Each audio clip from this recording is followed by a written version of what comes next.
Presented by Santosh Premi Entertainment. केतना के साटा बा केतना बयाना लहई पढ़ली हले हेटर हो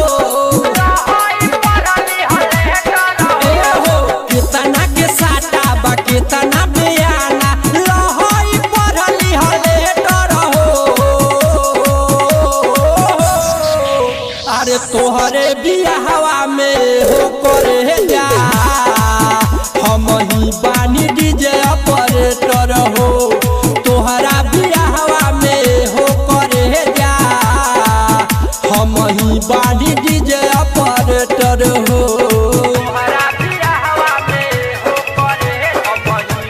Presented by Santosh Premi Entertainment.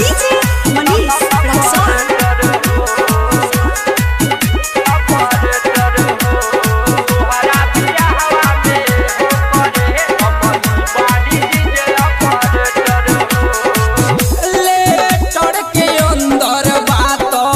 लिखल बानी दिल के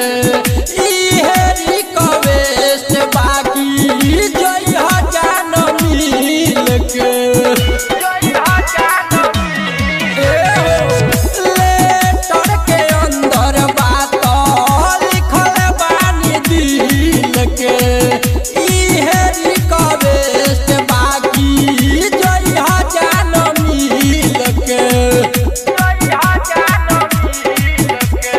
पढ़ी ह छुपा के देखी ह नुका के केहू न जाने ई मेटर हो अरे तोहरे बियाहवा में हो करे जा हम ही बानी डीजे ऑपरेटर हो तोहरे बियाहवा में हो करे जा हम ही बानी डीजे ऑपरेटर हो Presented by Santosh Premi Entertainment.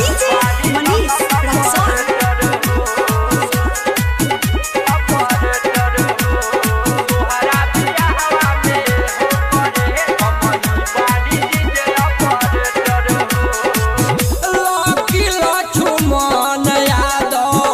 Sonia सिकाना के रात भर बजाए बजान दर्द भर गाना के लकी लक्ष्मण यादव सोनिया सिकाना के रात भर बजाए बजान दर्द भर गाना के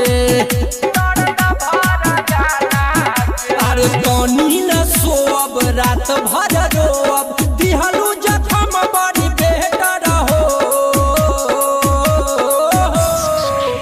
अरे तोहरे बियाहवा में हो करे जा हम ही